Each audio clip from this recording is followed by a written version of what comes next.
Chaque chrétien doit comprendre, chaque personne doit comprendre que Dieu ne donne rien gratuitement. Certains besoins peuvent être donnés gratuitement, mais d'être élevé, grandement élevé, largement béni, cela demande des grands sacrifices. Christ s'est offert en ce jour même que nous célébrons sa crucifixion.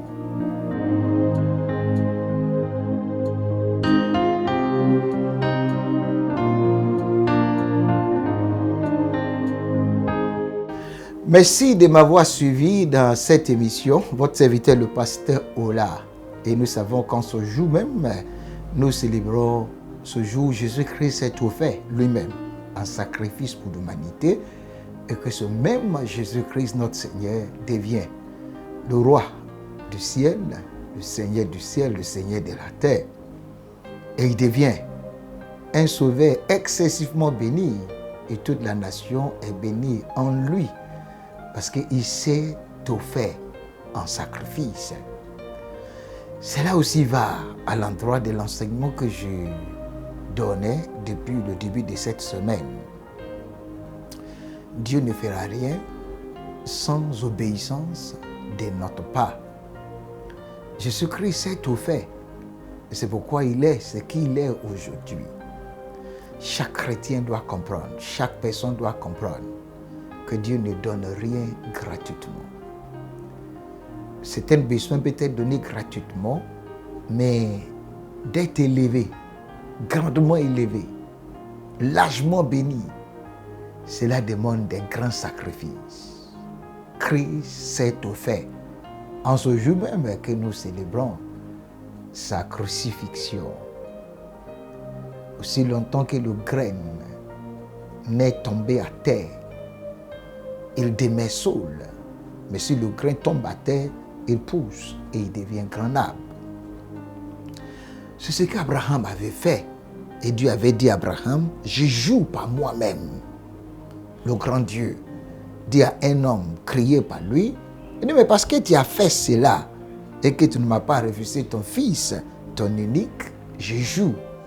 Et qu'est-ce que je ferai pour toi? Je te bénirai, je multiplierai ta postérité comme les étoiles du ciel et comme le sable, ainsi de suite. Je suis très heureux que vous avez suivi cette émission. Toi qui m'entends, certainement, cette grande bénédiction d'Abraham est aussi disponible. Dieu veut t'élever. Tu travailles dur, tu as beaucoup d'aspirations. Tu crois en Dieu. Tu veux devenir grand. Toutes ces choses sont agréables devant Dieu. Mais qu'as-tu fait? Qu'as-tu fait? Qu'est-ce que Dieu t'avait dit de faire? Parce qu'avant que Dieu ne descende du ciel pour élever un homme sur la terre, avant que Dieu ne descende du ciel pour multiplier un homme, parce que ce que tu demandes aujourd'hui est dans le cadre de la bénédiction, de la multiplication, de la possession. Qu'as-tu fait? Dieu avait dit à Abraham, parce que tu as écouté ma voix, parce que je t'ai mis à l'épreuve, et que tu ne m'avais pas refusé ton fils, ton unique, alors je ferai, même au-delà de ce que tu n'avais jamais demandé. Dieu demeure toujours le Dieu d'Abraham. Quelqu'un dira, mais pasteur, là, je n'entends pas la voix. D'une manière sincère, tu as entendu la voix. Tu as entendu la voix. Et je dirais aussi à une personne que souvent Dieu ne commence pas grand avec nous. Dieu commence très petit. Dieu n'avait pas commencé en disant à Abraham, va servir, va sacrifier ton fils, ton unique. Non, Dieu avait commencé en lui disant, dans le livre de Genèse chapitre 12, il dit, sors de ta patrie, sors de ton peuple, sors de ton pays, va dans un pays que je te montrerai.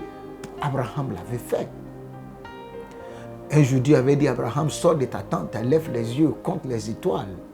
Chaque fois que Dieu dit quelque chose à Abraham, Abraham obéissait. Je vous encourage Parce que je sais qu'il y a encore des Abraham parmi nous, il y a encore des Isaac, il y a encore des Joseph, il y a encore des Daniel, il y a encore des Madoché, il y a encore des Esther, il y a encore des Ruth. Commencez dès aujourd'hui à honorer ce que Dieu vous dit. La voix de Dieu, elle est instantanée. La voix de Dieu, elle est brusque. La voix de Dieu, elle est rapide. Parce que la voix de Dieu est Dieu lui-même. Obéissez à ce que Dieu vous dit aujourd'hui. Dieu vous dit d'arrêter quelque chose, arrêtez. Dieu vous dit de ne plus pratiquer certaines choses qui sont désagréables, ne les pratique plus.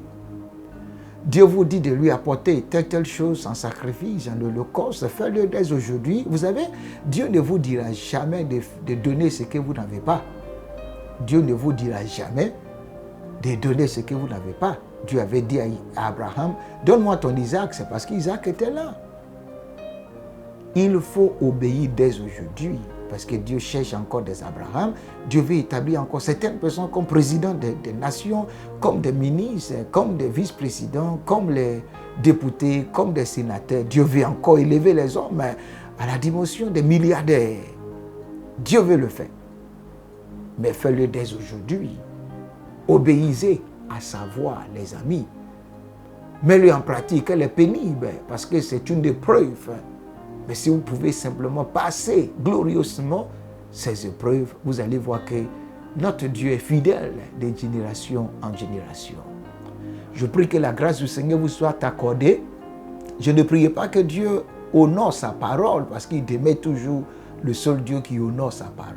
Mais je prie que la grâce vous soit accordée d'obéir à sa voix et faire ce qu'il vous demande de faire maintenant même, au nom de Jésus-Christ. Shalom et paix.